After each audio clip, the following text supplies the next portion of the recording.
الحمد لله وحده والصلاة والسلام على من لا نبي بعده. أعوذ بالله من الشيطان الرجيم.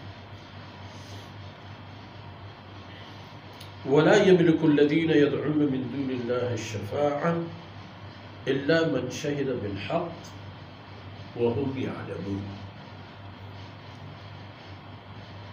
ولئن سألتهم من خلقهم ليقولن الله فأنى يؤفكون.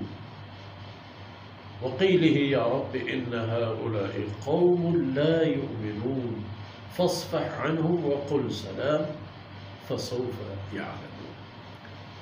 سبحانك لا علم لنا إلا ما علمتنا إنك أنت العليم الحكيم. رب اشرح لي صدري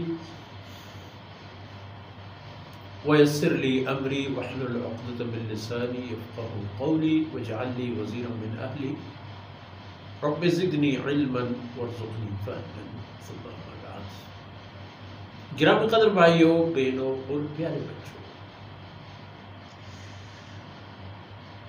سورہ مبارکہ کی آخری آیتوں میں رخ مضبوطی کے ساتھ اللہ رب العزت کی وحدانیت اور انجام کار کے بارے میں ہے۔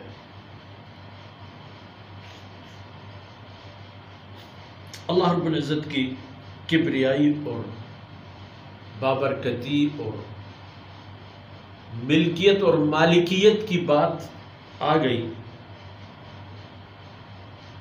اور یہ دکھا دی گئی کہ سب کچھ ہی اس کی ملکیت ہے اور اس کے ملک کے ماتحت ہے، اس کے نظام و قانون کے ماتحت ہے۔ فرمایا وَلَا يَمْلِكُ الَّذِينَ يَدْعُونَ مِن دُونِ اللَّهِ الشَّفَاعَةَ۔ اللہ رب العزت کے علاوہ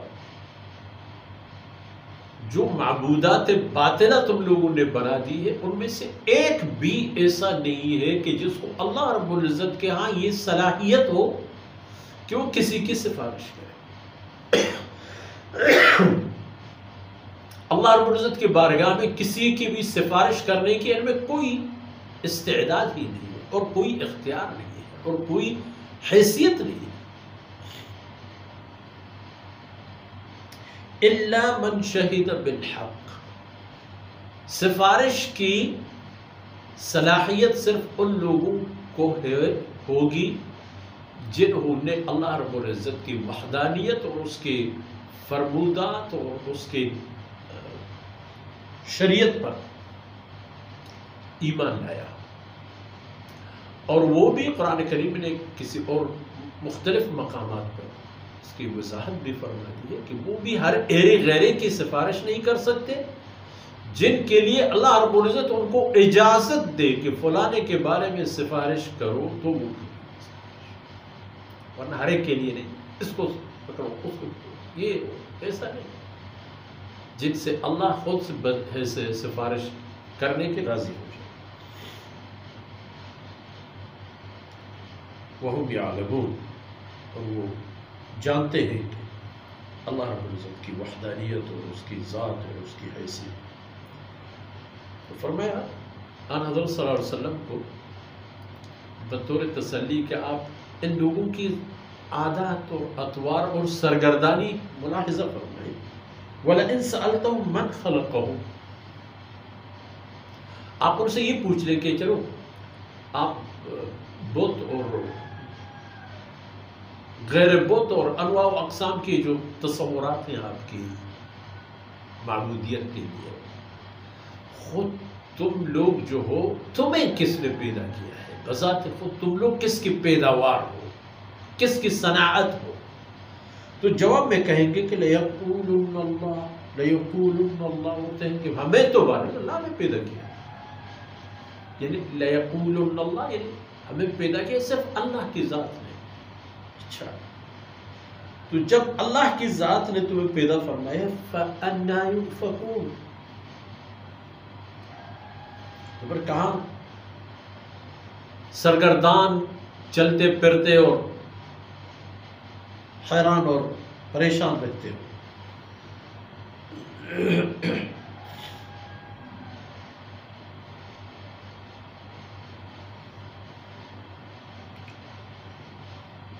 تو پھر عاقبۃ الامر میں فرماتے ہیں کہ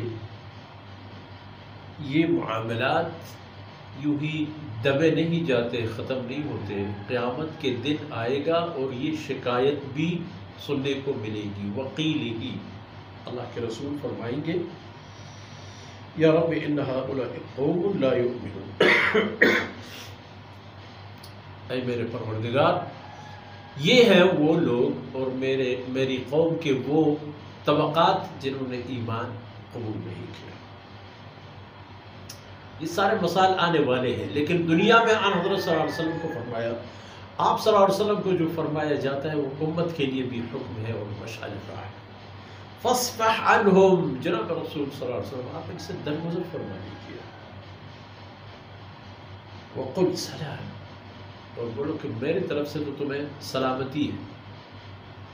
اور آپ لوگوں کے اپنی کرتوت کا جہاں تک معاملہ ہے فسوف یعلمون، وہ بھی ان قریب انہیں معلوم ہو جائے گا کہ وہ کیا کھو چکے ہیں، کیا پا چکے ہیں، کیا لے رہے ہیں، کیا دے رہے ہیں، کیا سعادت حاصل کی ہے، کون سی بدنصیبی کے مرتکب ہوئے، وہ سب اپنی باتیں.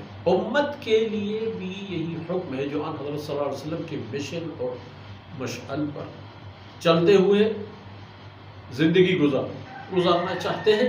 ان کے لیے بھی یہی حکم ہے کہ وہ رسول صلی اللہ علیہ وسلم کی طرز زندگی کو اپنائیں اور مقصد زندگی کو بھی اپنائیں اور ان حضرت صلی اللہ علیہ وسلم کی ہر چیز میں اتباع کریں اور دیکھ لیں انجام کار اللہ رب العزت ان کو سرخرو فرمائیں گے. اور جو اللہ اور اس کے رسول سے ہٹ کر کسی راستے پر جائے گا وہ تباہی کی منزل کو پہنچ جائے گا. ان معروضات کے ساتھ ہی آج کی نشست برخاست ہوتی ہے. اللہ رب العزت کو تاہم سے درگزر فرمائے. وصلی اللہ علیہ نبینا محمد وعلی آلہ وصحبہ.